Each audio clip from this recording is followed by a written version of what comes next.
from just outside the perimeter of Atlanta, Georgia, where we went 5 in the back and looked better in attack. You're just rhyming. Yeah, and it wasn't 5 in the back, it was 3. It was 5. Well, with 3 center backs, but with 2 wings, it's a back 5. 3-5-2. We played a 3-5-2 last It's night. 5. It's 5 in the back.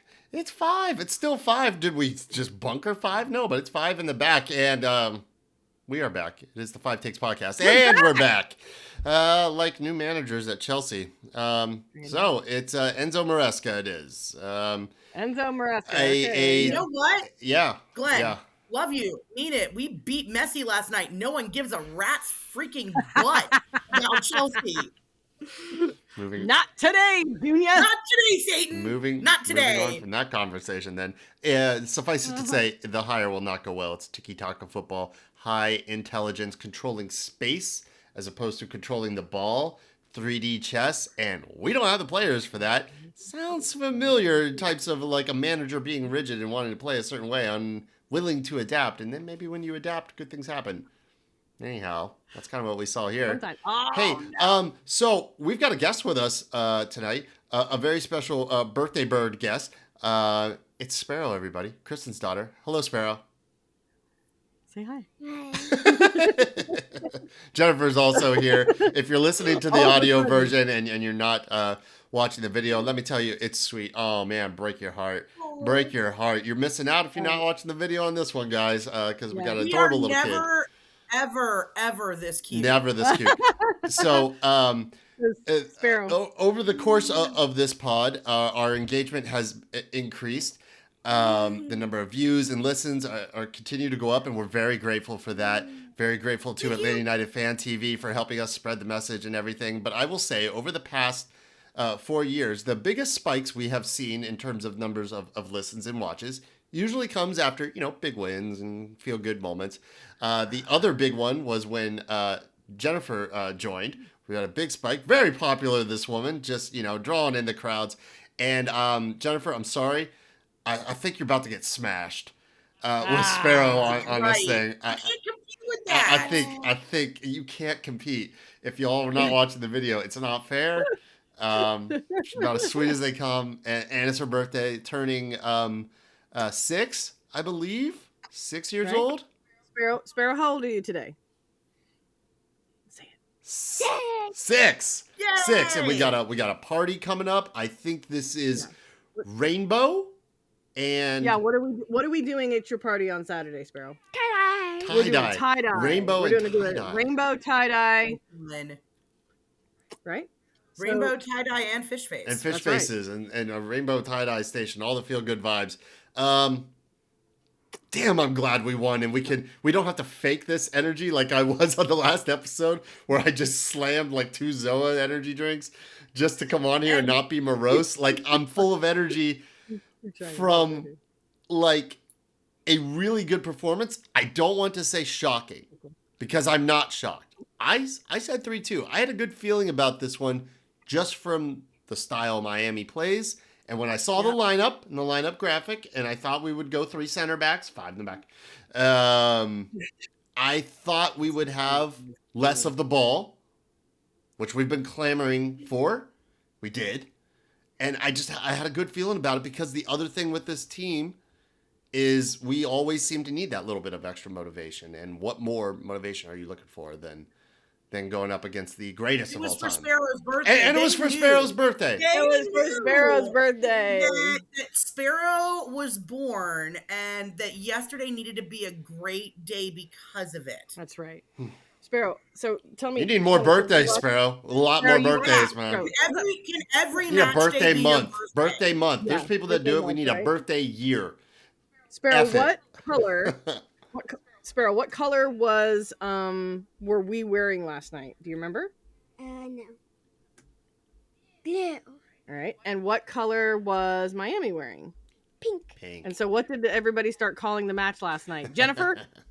It was a gender reveal. The gender reveal game. Circa Wednesday night. Oh, hey! Saba Janitze's having a girl. Hey, gotta love Hey, it's that. a girl. That's Well, right.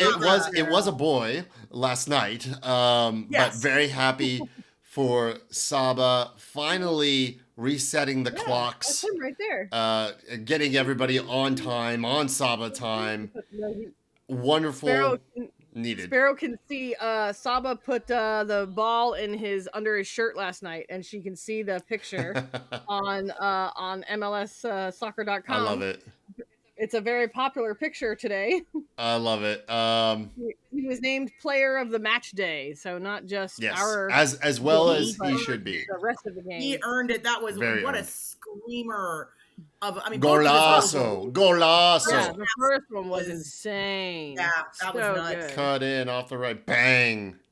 Top Right. corner. Sparrow, you watched that I one, didn't you? really enjoyed and would encourage everybody, if you weren't listening to the radio call or you haven't listened to the full-time report, the other pod out there, go ahead and listen to that just for Mike Conti's call. The emotion in this man's voice, and considering what the radio broadcast crew have went through, do it for Miller Pope, who we lost last week. Engineer has been around the Atlanta sports scene for a long time, and I think some of that might have been feeding into Mike's call, because They was. got very emotional. Yes. They got very emotional on the pregame. And I understand. Miller Pope has been around the Atlanta sports broadcast universe for something like 30 years. Like, you always hear, and he's one of those people you always hear him. Well, we want to thank our engineer, Miller Pope, and it was not. It was apparently not an expected thing. No, I mean, he was engineering the game last week. Yeah. My favorite part of Mike's call last night, though, had to be about 2 minutes before Saba scored. There was a sequence. We had really good possession in key spaces. I know it's one of the key chances that we created, and Mike is screaming, "Will somebody shoot the ball?" And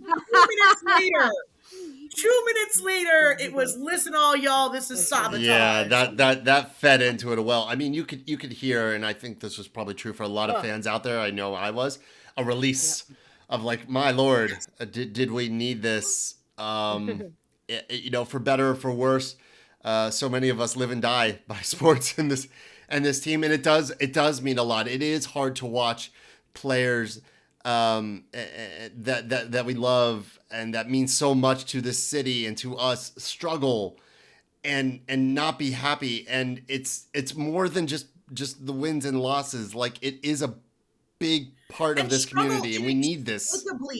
Yes. Like, it was an inexplicable struggle. We all know everybody who was out there is capable of playing the way that they played last night. And where it went for 9 matches in 2.5 months, I have no idea. I just have no idea. And but everybody, I think, agrees too, is that's one of the more troubling parts about it in its entirety, is we know we're capable of doing what we did last night because we just fucking proved it. Yes, ma'am. So where has it been? And we can't find that one singular thing. Maybe it's multiple things, but we can't find. I don't think it is one singular thing to point to. Yeah, it's complex, and that makes it all the more frustrating. I would love for what you're talking about to be down to one thing, one player, one coach. That'd be awesome. Fix that, and we good to go. And it's not. And that's what we're going to emphasize tonight, that there's nuance here. This is great. There were still issues that were present and have been ever present, that were present last night, overshadowed by the 3 amazing goals and the performance against, the best team in the league, going to challenge for Supporters Shield. But those were still there. And there's a lot of factors into why we might have finally saw what we saw last night, and why we haven't seen it before. We'll get into it a little bit. Before we do, let's quickly thank Mason Mill once again. I don't know how, I feel like a broken record here. If you feel a bit broken, you should go to Mason Mill. That was a segue after we had already segued into it, but that was your double-edged segue. That's right. We were already in it. I said, F it, I'm going to segue into it while I'm in it. We love them. They're massive for us. They've been here through the good times, bad times. This is a good time, and we're happy to talk about them during a good time. When you strain your extremities and your back, jumping up and down and screaming. Yeah, if you all of us did last night. If you dislocated something last night after that Saba goal, you should call Mason Mill, 404-321-0082. best chiropractor in town. Best one I have ever seen. I've seen many, and they are the best, and I've been going there for over 10 years. Go say hi to Dr. Cohen and Dr. Farisi. Give them a call. Ashley or Rachel will set you up with an appointment, and they've got stickers lying around and shirts, and we still have a few as well. Thank you to those who reached out from the last episode. Your shirts are in the mail. And whatever. This is a feel-good pod. We're going to do it again. If you would like a shirt, just hit us up on any of our social channels or send us an email to 5takesonthefivestripes@gmail.com. You know, send me a DM, post, whatever, Facebook, Twitter, Instagram. Say, hey, shirt, please. And I promise we will send you one. They're better on people than they are just sitting in my closet. So, yeah. All right. Thank you. Basically, his new wife said, yes. It's got too much. Get this out of here. We got too much gear. I got to make space. God makes space. I think our next order of business before we get into low-key man of the match and takes should be to maybe do a little thing that we like to do when we celebrate birthdays down at the tailgate. Yes. Oh, go ahead. Yes. All right, y'all with me? Well, this one's on you. I'm going to let you go. Go ahead. Yeah. Oh my God. Do it. Go. You committed now. So this is how we handle birthdays. Go ahead. What you got? All right. We got to sing. We got to sing with some soul. Okay, here we go. Happy birthday to ya. Happy birthday to ya. Happy birthday. Happy birthday to ya. Happy birthday to ya. Happy birthday. Happy birthday, Sparrow. See? Approve? She approves? She approves. She approves. I'm going to check the all of a sudden, I can't believe somebody call her out. I promise y'all, before we hit the record button proper, this bird was chirping up a storm. And now all right, so Sparrow, can you tell me just real quick, and then we'll let you go sit down, okay?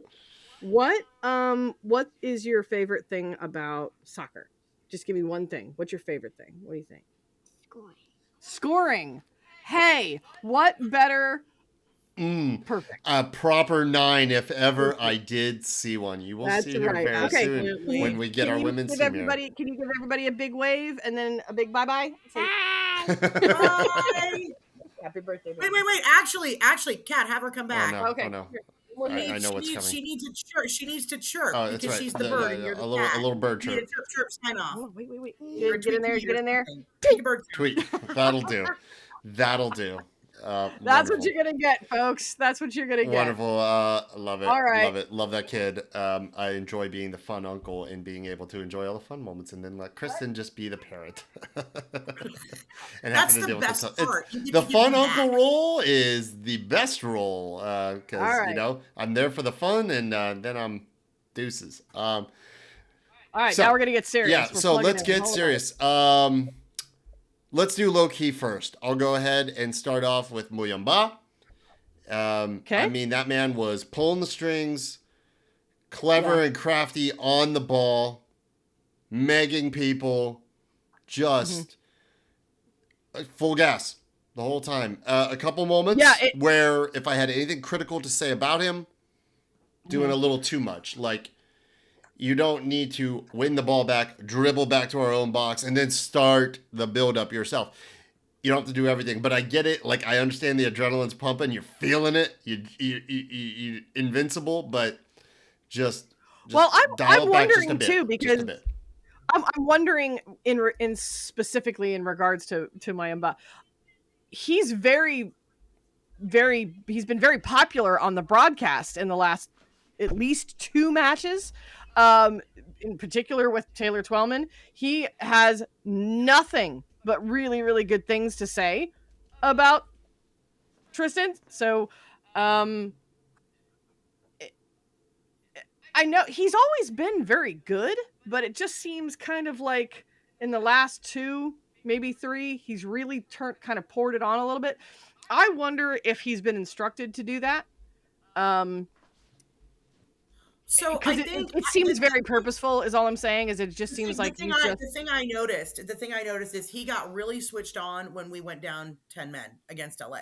That's if you know when, and then in this match where we had 3 center backs on, I think it had I don't know, for whatever reason, not having that extra defensive responsibility that you have when you're playing 2 in the back right? And when we had more defensive players, that were Yeah. on, more defensive players that were on that let him go do his thing with the offense, that seemed to unlock him and free him up. Mm-hmm. Yeah. Yeah, but it's better. Whatever it is, it's better. And I don't know. I'm just happy. Whatever it is, it's working. Yeah, I know. So I know what you mean. So Jennifer, who's your low key? Because I want to see. I know. Why do you make me choose first? No. It's because I want to know if we're going to pick the same person. Because if we are, I don't want to reiterate it, and I want to see if because no, it's okay. I know who you think. I think I already know this. So you go ahead. All right, so no, then you tell me. Tell me who my because low-key is. because I want you to tell me. I'm going to sum up at the end. So, Okay. No, I want to say your low key is Derek Williams. Damn you. Yeah, I mean that's fair as well, and I'm going to talk about him later because he is that big for this team. And God, have we missed him? I had a really hard time with this one, and like you said when I think before we started recording, like you could have just picked the whole team because. Well, that's what I was about to say. Thank you for stealing that. Yes. Sorry. No, it's fine. I'm just kidding you. That's what I'm saying is that it's kind of hard for me. It was hard to pick out a low key. That's why I wanted you to say yours because Glenn said his, and for me, I just think it was the team in its entirety. It was the 11, whatever 11 was on, it was working. And something I also agreed with, and this happens rarely, but something else I agreed with when it came to Taylor Twellman. How about that? Always a good time when we agree with Tay. I know. He was talking about how everybody was working in pairs. All the different pairs in different places that were lining up were working together. But I think it was more than that. I think it was just that the whole team was functioning as one whole unit. We didn't feel like I had said even just last week how it felt like Chelsea was a team of individual players of $2 billion or $1 billion. I thought we weren't talking about Chelsea. Well, we talked about it last week when we watched them go down to LAFC and said it was a team of 11 guys this on the week pitch. Didn't feel that way at all. No. Yeah, this week didn't feel that way at all. It felt like a very high functioning one single unit, and that's been so sorely missed. Yep, agreed. And I will say though, I was really, really torn, and I was gonna give it to Cohen, because I think Cohen played a hell of a game last night. Agreed. Yeah. He made one really brilliant save on Suarez in the first half. That he doesn't make that save, this is a very, very different conversation that we're having. Game. And his distribution was very good. I think he managed the clock. He did get a glove to even the goal from Messi. Like it's Messi. I'm not mad at that. Like no, but that wasn't even an atypical. That was kind of an atypical Messi goal anyway. The low super across the ground screamers. He's usually kind of more of like the free kick from open play. Scraper, yes. Yeah, exactly. So he really, anybody could have made that shot. That wasn't a. Well, come on, it's a low screamer. I don't know if anybody just cuts in and hits that, but I hear what you're saying. But it's a pretty good shot. It's a pretty good shot. Of course it is, but anybody makes that shot, and you're going to say that's a pretty good shot. And again, I know he's a goal. I know he was a goal scorer. I think the actual man of the match obviously was Saba, but I also really think Jamal put in a great shift. I know a bunch of people agreed. Not just with the goals, hold up play, very strong, brave. Hold up play. He was just he was giving a master class last night. And as much as I don't want to, as much as I hate to say this, but frankly, Gigi's been a bit inconsistent, and I'm wondering if using mixing the strikers up more, or maybe if you're going to go with two up top, which we've seen Gonzo try to do, to just mix the formations up and give people different looks. I think that you want to talk about the things that have been holding us back is this playing the same style of, okay, we got to have the ball at all times and see what we can make happen with it. Mm-hmm. I think this, if nothing else, illustrates that, we are very much better as a counter and direct team. And, trying to press in certain ways. It's just, that's not our style. This And we are going to have to show different looks. and we should be capable Because of that. we're going to watch all the tape of this and Yeah. then, oh, okay, well, we're going to set if up we're like going to be a professional soccer team, we have to be capable. We can't just be one fucking note, because obviously that note Exactly. wasn't working. So we have to be able to change it. I think This Glenn's team 100% right. is capable of that. Like, I just don't buy that. You know, we play the Atlanta United way. This team has been ingrained to play this way. Oh, we can be more adaptable. And you have to be. And we were last night, and good things happen. Now, that being said, the way we played last night, I hear some people jumping a little too hard. Well, let's just play like this all the time. That will not work against every opponent. It will not work against Charlotte, who maybe doesn't want as much of the ball the way Messi and co does. Like, you can't just look at do how that. We were able to, but look at how we were able to take a look at what team we were going to be playing, and we adapted our style of play to match the other team that we were going to be playing, and we came out on top for it. Holy fucking shit, what a concept. It's almost like what teams do to us. Right.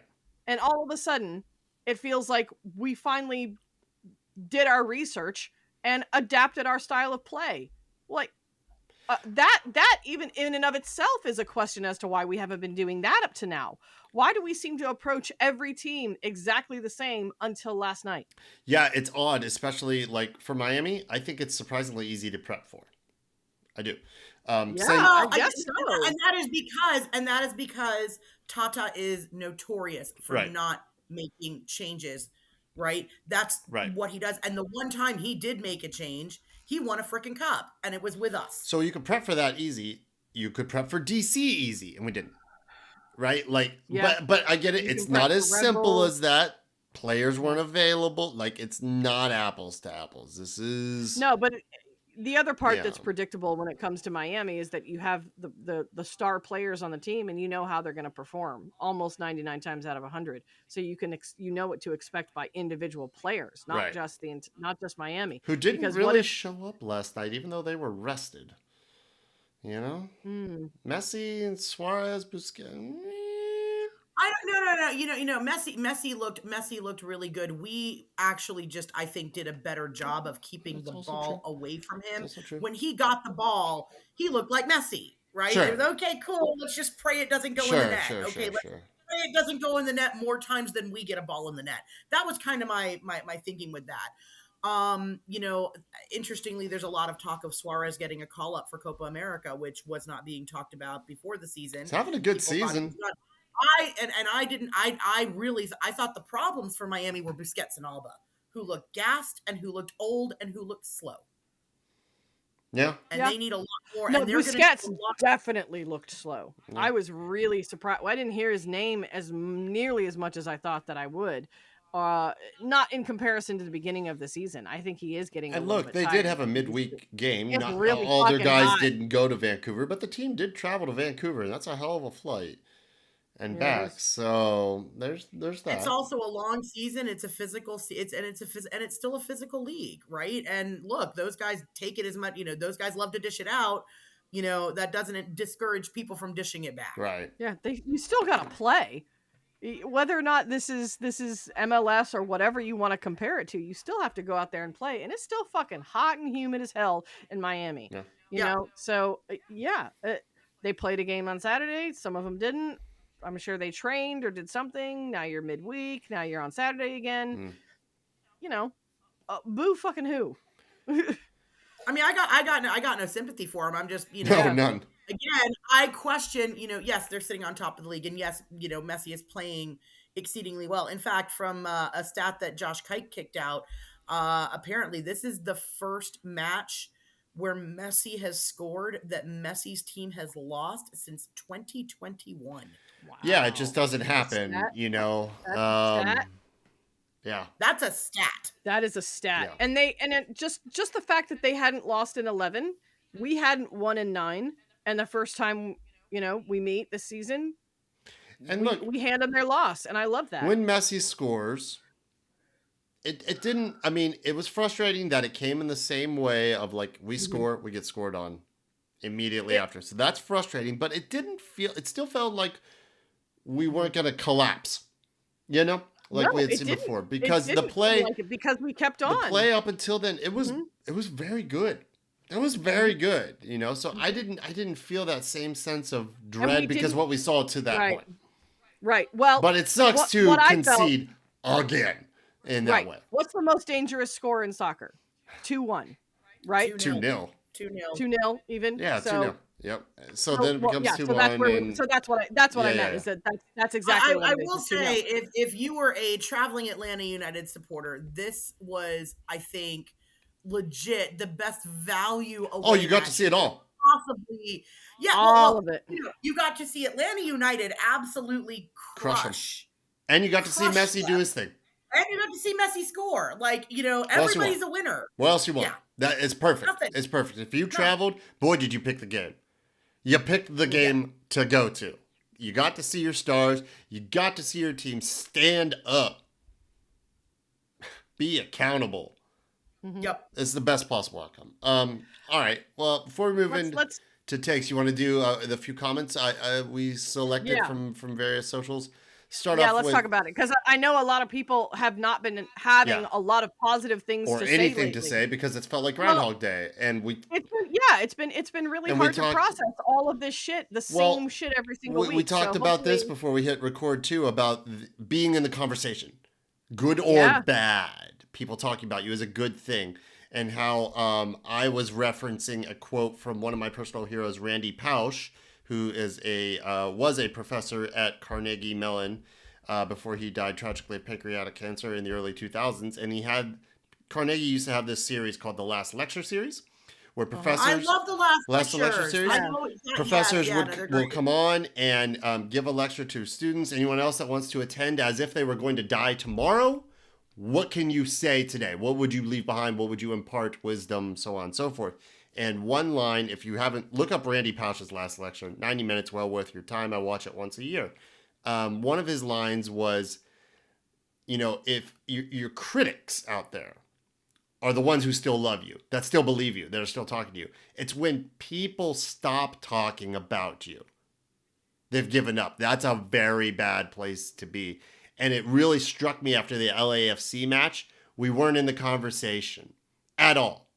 Good or bad. Yeah. It was just nobody had anything to whatever. Say and that's where, we weren't getting a lot of feedback and comments and posts or anything, because, it's just apathy, and that's bad. Like, if you're being critiqued, people still believe in you. People still love you and think they have belief. It's when they stop talking, that's ugly. And we were in the ugly. But now everybody's talking, and rightly so. Mike Herbs thinks that we actually should have scored 8 goals last night. And given our XG and the other chances we missed, maybe not 8, but certainly 4. Yeah, 5. 4, 5. I think definitely 5. There were clear cut. There was one by Mascara that had to be a goal. I Caleb, don't know how it was. Fuck. Yeah, Caleb missed a pretty decent. The ball wasn't perfect, but yes. Yeah. So at least 5. Okay. Yeah. Okay. What a statement even that would have been. True. I mean, Tiago had a really good one that went just wide. And, that cutback, that was excellent. That could have been 6. Yep. Yeah, easily. Yep. And we finished those. So there's another concerning thing. Look, we have seen. Why did we win tonight? Finishing. Saba hit 2 worldies. He's had worldie hits before that haven't gone in. These did. It's a very different game if that doesn't happen. Those shots, those goals that he took outside the box, both of them, they're low percentage. They just happen to find the back of the net tonight. So that's still concerning, that the flat out chances, the really good high percentage XG, we missed on, and then we got a couple golazos. So I'm not trying to poo-poo on this. Take the photo, boys. I loved it. I enjoyed it. But that's still there. If you look at the game flow map, we missed 3 of the 4 big chances that we had. And that's problematic. problematic. That's problematic.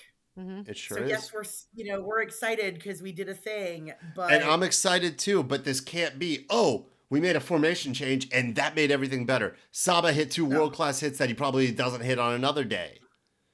Right. You know? because they're Yeah, not you high take those percentage two shots. out of the I equation mean, and it's the 1-1. rest of the play, very good. And, we were playing with that Yeah. confidence and swagger. And that's what happens when you score Yeah. and take a 2-0 lead against the greatest player of all time. Yeah, you're going to have some pep in your step. But let's not act like this was just us flipping that particular narrative about converting our high percentage chances. We didn't. And the other narrative I think is worthy of discussion here is the Cohen Goose debate at this point in Sure. time. And it's firing up as you would expect because here comes Cohen and he is the heir apparent and he's been big great. Wins, 2 really big, high quality wins, right? Wins the first shootout ever for Atlanta United in any Stops some competition. PKs. It's big, massive. And then goes out and gets a W and a Budweiser from Miami. Yeah, I hope they do send him a numbered Budweiser. You can hold that with real pride, knowing, yeah, he scored on me, and then we beat him. Yep. So frame that, bud. And absolutely. And he still had 4 saves on the night. On the night. 2 of them were really, very, really very good. Big. Really good. 2 of them were really big. So this controversy, is it a controversy? The slander that we're seeing for Goose, and I'm sorry, I am calling it slander when somebody like, and thank you for the comments. I do appreciate them. We appreciate all the interaction, even if we vehemently disagree with it. But right. From Braves and Birds, says that Guzan's distribution is comically bad. He has the mobility of a mole. You misspelled that one, it's my a friend. moai. You're reading it wrong. It's not a mole. Moai. It's a moai. Moai. Oh. Do you know what a moai is? No, I don't. Like the big, I'm sorry, I don't. Gum. Oh, okay. Well, then I'm a big dumb. Because I didn't know. But anyhow, he says he's been cooked for several years. Other than that, he's awesome. Awesome. The sarcasm is thick with this one. For what it's worth, I'm going to mispronounce this one too, unless this is something else that I'm just not aware of. Jennifer can chime in. But Flyer Hire says that have to be honest, and it hurts. Appreciate that. But I think if Guzan is in goal, this is a draw at best, and Cohen looks fantastic. Guzan deserves to go out strong, but he doesn't think he should be start. And that's a little more measured for me than Moai. But yes, but that is funny. But like I did laugh once I read it. I was like, oh, that's what he said. I don't think anyone here on this pod and many other people attribute this horrendous stretch that we were on to Goose. He's having his best season that he's had since 1819, yes? Makes no sense to me that you could take a look at the 9 winless games that we had as a whole and blame it entirely on Guzan. Because not that many goals were scored against us in that stretch. Now, what I mean by that, I mean, it was a handful, but what I mean is it's not 4 or 5 a fucking game. He's not missing obvious saves that he should make. Garrett and Abe scored on us as a team. Garrett and Abe on the post game last night pointed out the stat that of all the all of the currently below the playoff line teams, yeah, every single one of them have a negative goal differential except for us. We have a +2 goal differential. It's interesting. It's very interesting and telling stat, and something that we have said, over the last several recaps and matches that, it doesn't look like it's the defense's problem. The defense is, either having clean sheets or they're giving up 1 goal or, for the moment, we didn't have a lot of 2-goal losses here. We didn't have anybody come in and outside of the DC match, right. Nobody came in and smacked us around. Right. Yeah. And the DC match, not on Goose either. There was nothing. No, Benteke's point blank. No, and I never understood, and I still can't. It's like, okay, you can't blame any one result on any one person because you're like, okay, so Goose let in two goals, or even the DC match 3. Okay, well, guess what? If we had scored 4, then it wouldn't matter. So you can't if we this if score- that or if Goose had been able to keep those goals out, you can do that all day fucking long until you're blue in the face. It If doesn't Goose lets matter.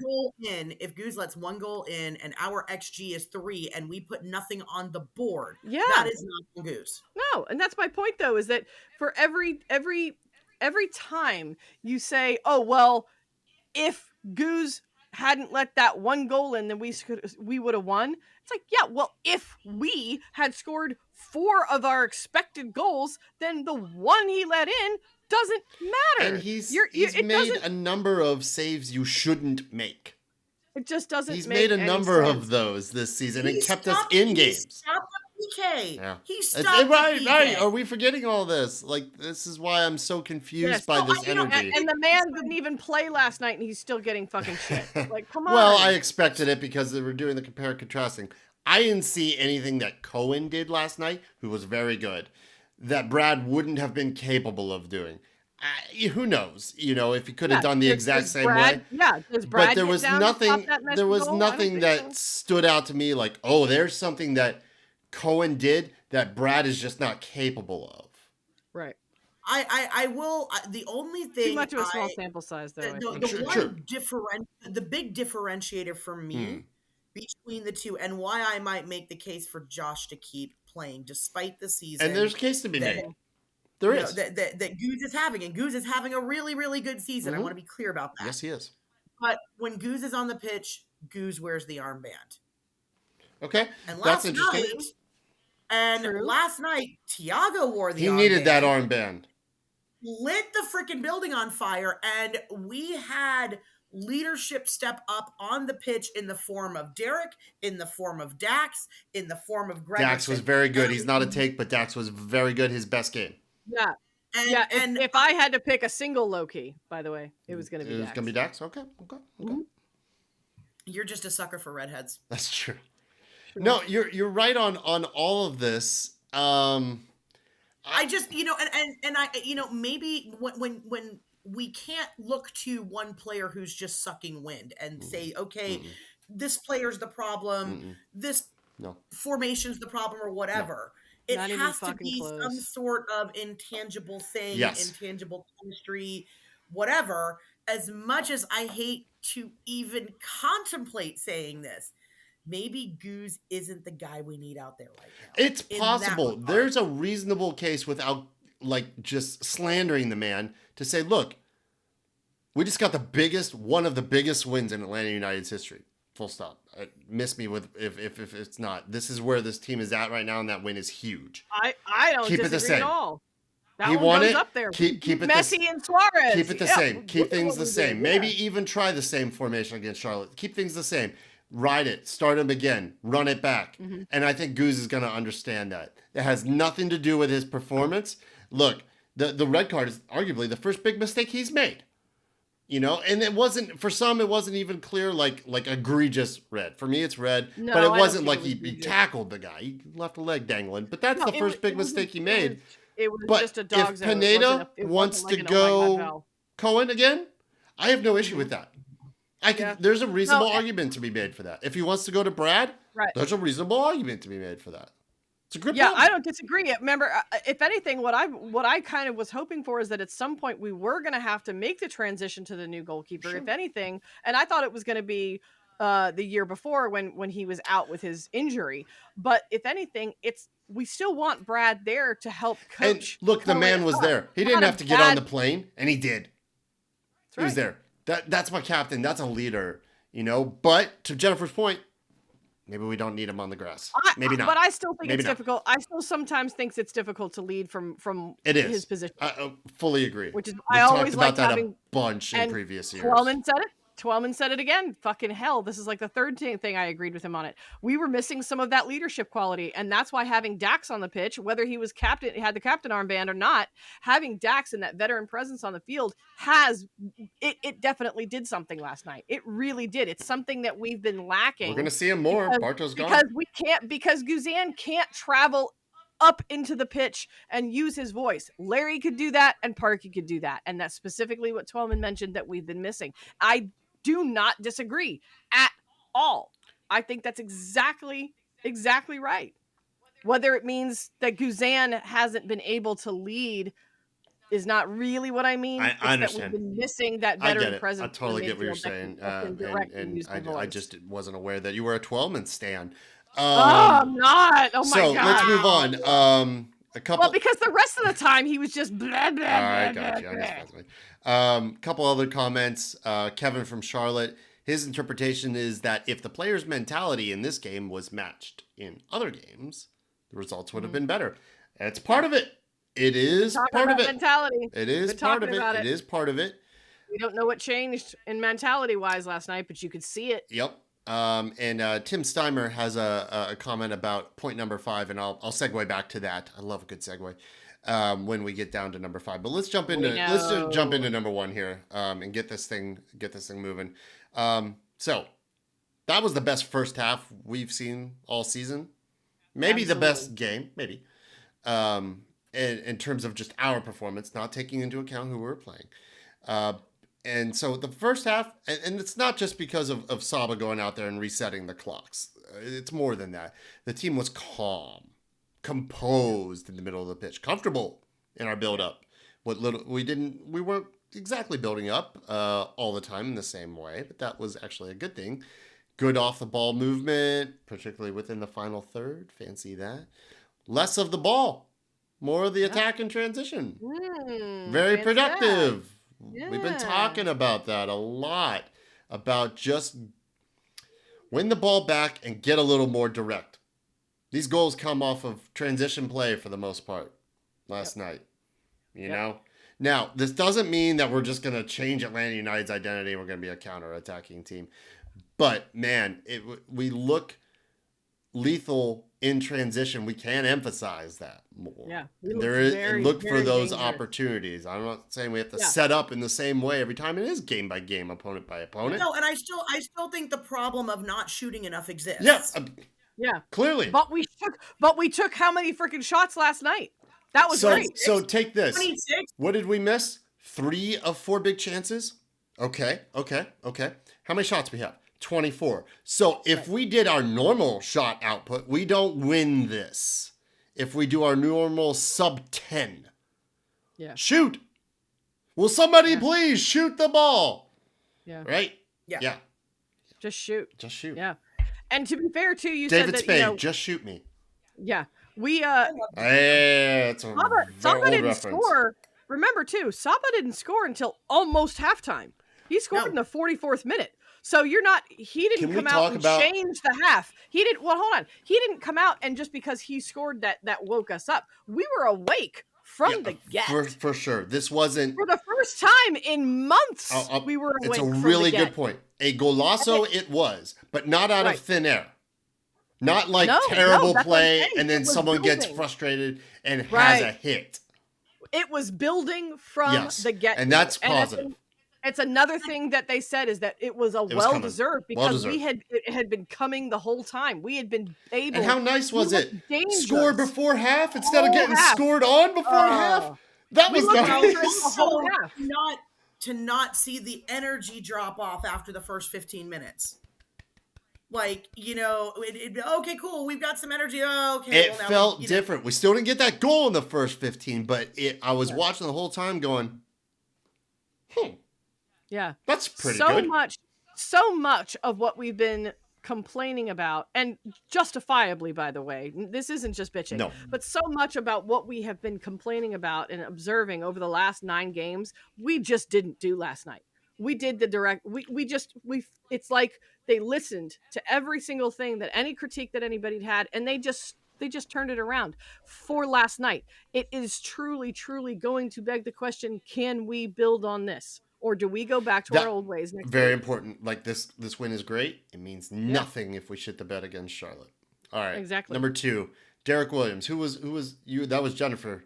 That was Jennifer. Yeah, going maybe low key. But it's hard not to want to take that one. And he steal is that one low That's why key. I agree. Massive for this team. Everything feels more calm and assured when we have him.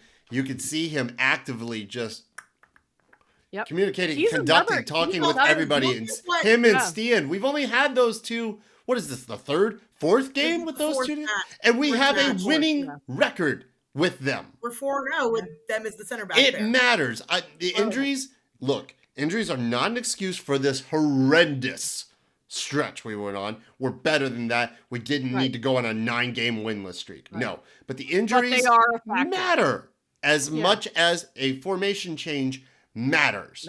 As much as putting the armband on Thiago matters, and finishing chances, it all matters. And the injuries did matter, and he is the surprising massive addition this season for us. To ignore injuries as being a factor is just naive as hell. It's stupid. So let's not do that. But we're not. So there's a difference between acknowledging that they exist and that they're a problem, and then using them as a crutch. Agreed. And it's really unfortunate. There's difference. And it's really unfortunate. And I think we've all just been sick of it because, look, we spent, all of 22 on injured reserve, literally the entire season. But that year, and I was just about to say that year we had 21 or 17 people fucking injured at the same time. We're not having that right now. It almost felt like to me there weren't enough. Hold on, we were getting there. 4 or 5. We were getting there. I know, but there wasn't 17. So there, dare I say, there weren't enough people injured at any one singular time to use it as a crutch. It wasn't the devastation where there's nothing you could do. Right, we had the entire spine of the team out with season-ending injuries, and that's depth. But it was you should have been able to play with. Spine of the team, but it was the spine of the team with the exception of goalkeeper. Right? It was basically everybody who played center back for us, and it was a bunch of key offensive players, and unfortunately, also left wing situation that's just not working. Let's be real about that too. Yeah, no, for sure. True. The reason the formation change worked last night is because we didn't have Jande and we didn't have Mascara. And you put Abram in, you put 3 in the back, and you let Caleb go and play on the left. Boy, was Mascara productive and just couldn't get a goal. I've never seen a man contribute so much and not get a goal. Seriously, but we've been saying that about him for 2 years. He's a super sub. He's a super sub at 70 minutes, and if he buries either one of the really 2 good chances that he has last night, if he does that even every 3rd game, I will stop talking about him because that's what you expect from something like that. He has the speed, he has the skill, he can do it. He just doesn't. Yeah. Speaking of, no lie, what he did on the pitch last night was actually really important because he kept Miami from getting into any kind of rhythm. Absolutely. Absolutely. That's why I said though, I was just like, God, I wish he would just fucking bury it. Throwing balls at us, so that's what it did for us. It would have been just nice to see him actually find the back of the net. I just want him to just fucking bury one. I know what you mean. Because he ought to. Yeah, I know what you mean. It's a pity. It's a pity for us. It's a pity for him. Because you could see him visibly frustrated last night. He isn't usually, and I could see him after that second one. He was just really hanging his head. Going, because it's flowing and everybody's at their best. He wants it on the action. I get it. Oh yeah, for sure. Speaking of at their best, Thiago, number 3. Woo! That's him at his best. The hell? Could have scored if he would have been a little more, direct, a little more selfish, actually. But that's what we've been accustomed to seeing. We just haven't seen much of it lately, and that's not down to just effort and trying. He's had injuries as well and other factors. It's not simple. But yeah, he showed up in a big way last night. Armband, probably showing off a little bit for Leo. Yeah. I mean, for real, there's motivation there. It exists. It exists. It's real. You called it the Messi effect, right? He raises the level of everybody, including the opposition. Then can Messi travel and sit on our bench for the rest of the season? Because that Thiago is the Thiago we have to have from him. Maybe we just put Messi up on the Halo board. Whatever. FaceTime it. Say he's just watching you, like Eye of Sauron or something. It's literally like in the clouds. It's Mufasa in the clouds going, remember who you are. He just needed to remember. But like we said before, Thiago, everybody else, all these performances have to parlay into a good performance on Sunday. We have broken serve. To put it into tennis terms, we must hold serve now on Sunday for this to mean anything. Otherwise, it's same old, flash in the pan. All right. Good on him. Happy to see that. Hope he stays healthy. And still don't think we know for sure his call-up situation.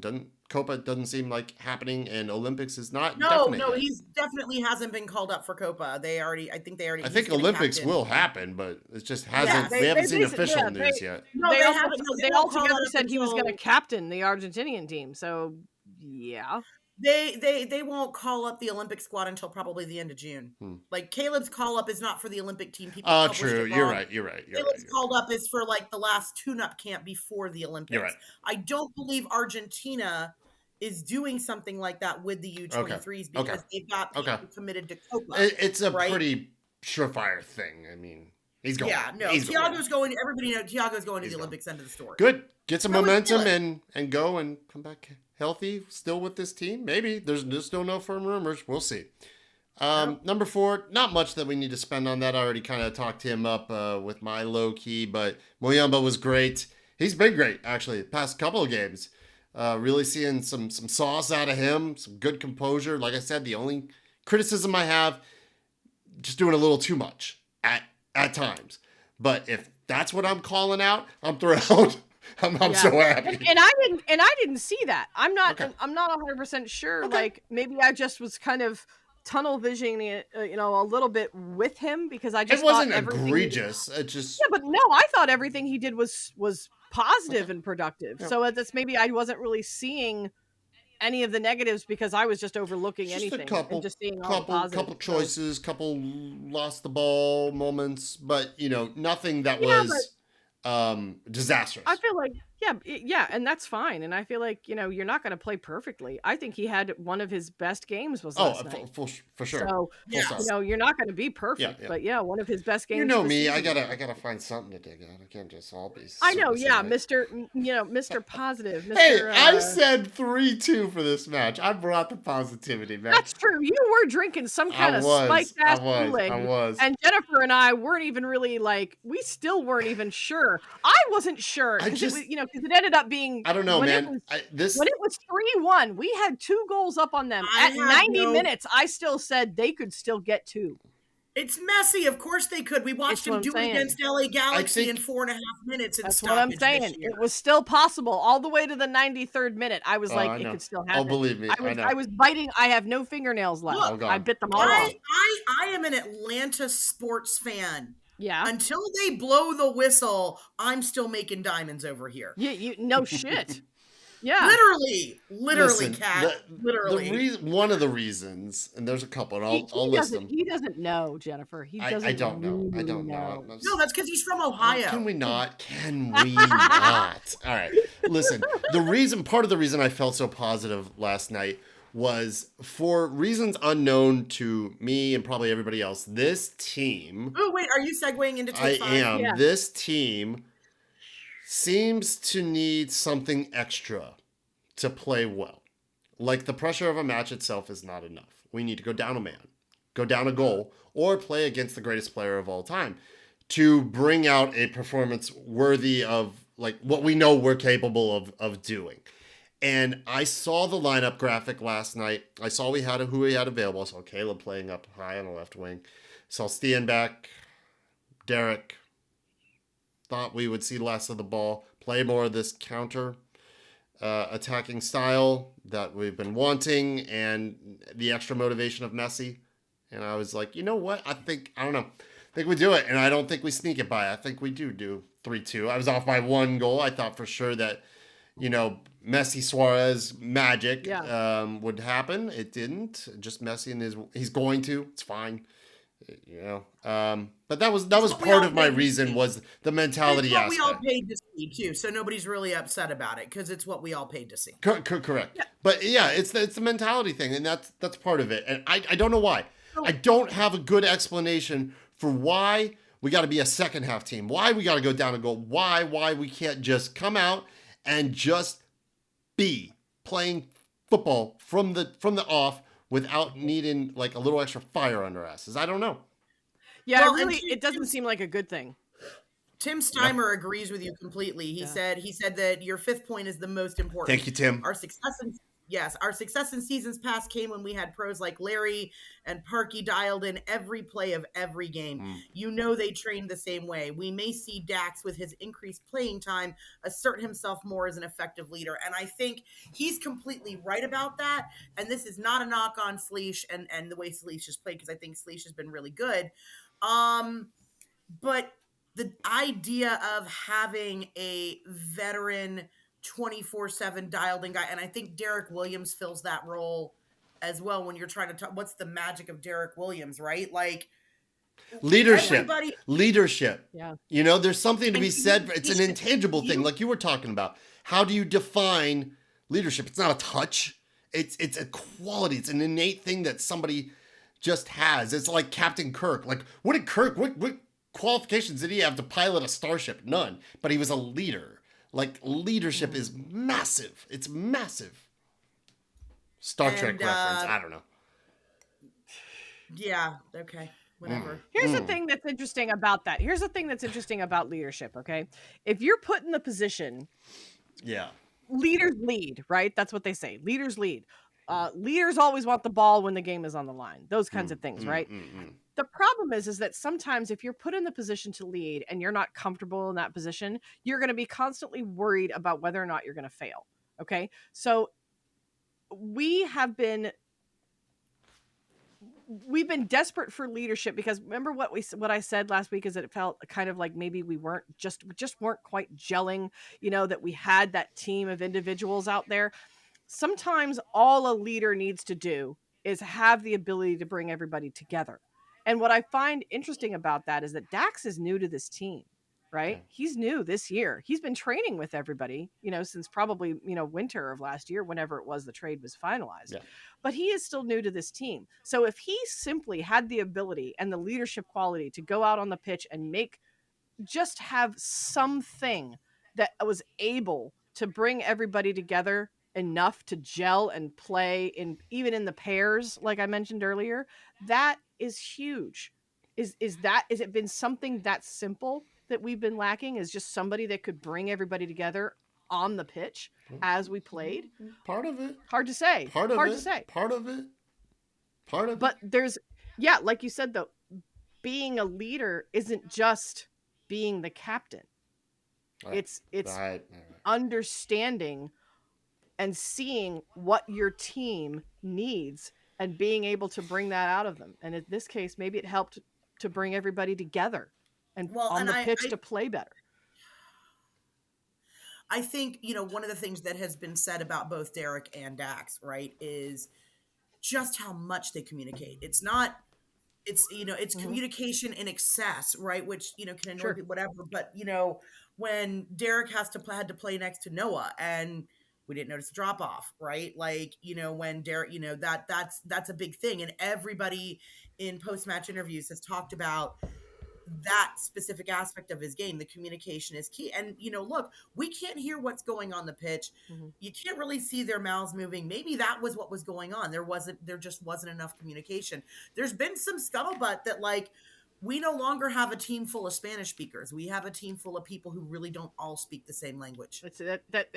And that is not something that can be just completely overlooked and thrown out the window. I mean, obviously, there are certain terms that everybody's going to understand in different languages, and sometimes even just simple gestures. But at the same time, that doesn't always work, and I completely understand that. But you have guys speaking French and Polish and Georgian and Spanish and, you know, all sorts of stuff. You know, I'm just glad. I'm glad they pulled it together. It was really, it made me happy and proud to be an ATLian last night. I know y'all felt the same way.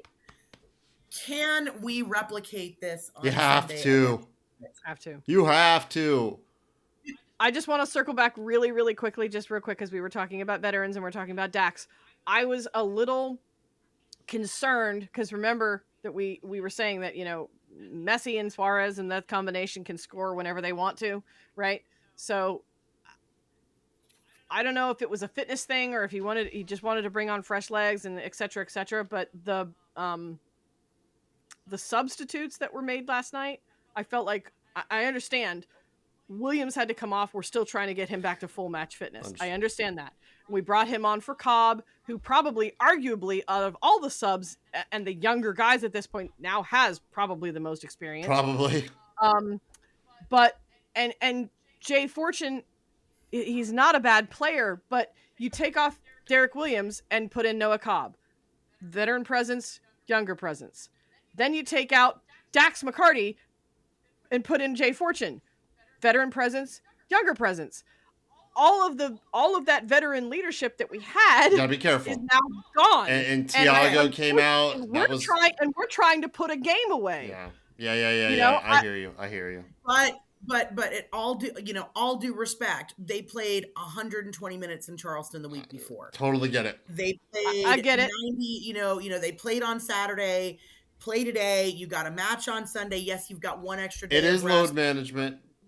It 100%. I think if we didn't, circumstances were different with the team, I don't know that he would have taken them out, but I think given this is the home stretch of an absolutely brutal month of fixtures, I don't see how you do it, especially without Sleesh, right? So you don't have anybody who you can rotate into that sixth position, except for Dax. And he has injuries to start on have Sunday.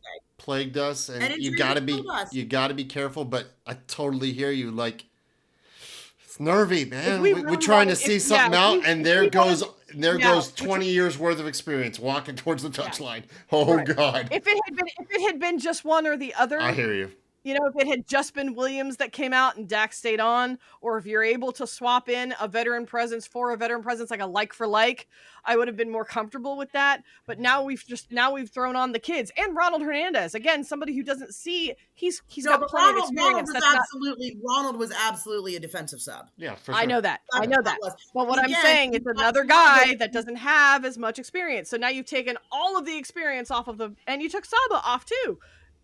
I understand why they're necessary, but for us, for such an important match, we are leading 3-1. This is a game that we are theoretically most likely going to win. If we were trying to see it out last night, I don't know. It was nervy, but it worked. I just wanted to throw everything at it to make sure that we won. It did. You just wanted to make 100% sure you could gloat over the goat. Yeah, maybe. Yeah, this must have been very cathartic for you. All right, let's end it with this real quick. I had to wake up in the middle of the night. Not make it a too big a thing, even though it is a big thing. Pineda, has he earned himself a stay of execution? No. We don't have time for that tonight. We don't have time for it tonight. We really don't. I don't think so. I don't think it changes anything. So. Maybe we feel different after Sunday if it's that caliber. Right. Maybe. You would have to really, really show me the ability to pivot because Charlotte plays a very different style than Miami. That's what I want to see. Not just a win, but I don't want to see him show me that Miami. Yeah. I don't want to see him roll the same formation and maybe adapt. The same lineup. Adapt again. Adapt the right way again. Charlotte is going to give you something completely different. If what he does is roll out exactly what he did here, then I don't think there's anything that's going to change my mind. If he rolls something different, we go out and stomp Charlotte the way we should stomp Charlotte because we are better than they are. If we see a wrinkle that they throw at us and we see us iron that out real quick via adapting, making changes, okay, maybe. Then maybe we can talk. That. But right now, I think he's not the guy. I think he's. Yeah, I think you've got to see an active change in the way that we play and the way that we approach games. It has to be obvious. Adaptability. They have to be wins. And if he strings together 3 or 4 wins and we can see an obvious change in our tactics and in how we approach games, then maybe. Okay. All right. I just think it's way too easy. Also, like it's too easy for the players to get up and get motivated to go play the greatest player in the world. That's also true, right? Like this is too small a sample size. Thrilling, over the moon. Very happy with it. Happy for them. Happy for Gonzo. Happy for the staff, everybody. Rob Valentino, I loved him in the photo last night. Get in my veins. Wonderful. But you're right. Yeah. The occasion, probably are going to get absolutely nothing wrong. Absolutely nothing wrong celebrating an individual game like this. Let's see if you Absolutely can. nothing wrong to be super happy about it. Let's see if but you moving can. on. Let's see if you can get up for it for Charlotte and a former Premier League coach. Yeah. Let's see what happens in that one. And Saba's. I was thinking about this last night. Saba's celebration is not like he didn't run around the pitch screaming. No. Like he hadn't scored in 15 games. You know what I'm saying? He was still very calm and collected. TRA, he again, I'll tell you what. Very happy, but we didn't celebrate last night like we just won the World Cup. Which I like. And I'll give credit where it's due for Pineda. His press conference post-game, the exact same way. Yeah. Win or loss. Yeah. He's good. I appreciate that about him. Still don't think he's the guy, but I have no problem giving the credit where it's due, complimenting where it's due. And I do appreciate that about him, that he's not too high, he's not too low. And he said, he's like, yeah, it was a great win, but look where we're at in the table.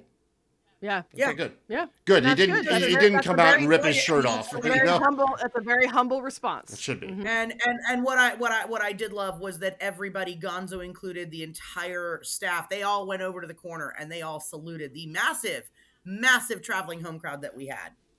Very awesome. It was pretty. We travel well. And that's, hey, shout out to the fans. 9 winless, and we still travel well. And you got your reward. Yes. Thrilled. That's right. All right, y'all. Worth the Newcastle. Newcastle. I think that about does it. This was nice. This was needed. It's been rough. That felt good, but let's parlay it into something positive on Sunday. We will do our best to be back Sunday night. Work schedules are tough, but we're going to do our best to get it because it's a 4:30 kick, I believe, on Sunday. Yeah, so we'll try and record that night, possibly. You might get drunk. I think Jennifer. We might get drunk Jennifer. Who knows? Sparrow might come back on. I see her pop back into camera here. That could happen. Who knows? But we're gonna be here. We're here. Good and bad. We're happy to be back for the good. I hope we're back for more good on Sunday, but we're still gonna be here. Just like all those traveling supporters who went and showed up for this club. We will keep showing up. All right, y'all. Thank you very much for listening. Thank you for supporting us on Atlanta United Fan TV and for joining the Discord. The link to join that Discord and also the link to check out Mason Mill, it's all in the show notes, and it's always plastered across all of our social media. So we really appreciate everybody's support for us, for them, and for Mason Mill. And we'll be back in a few days' time here. We'll see y'all Sunday at the tailgate to celebrate Pride. Woo! Let's go. Until then, y'all be good. We will be back. Bye!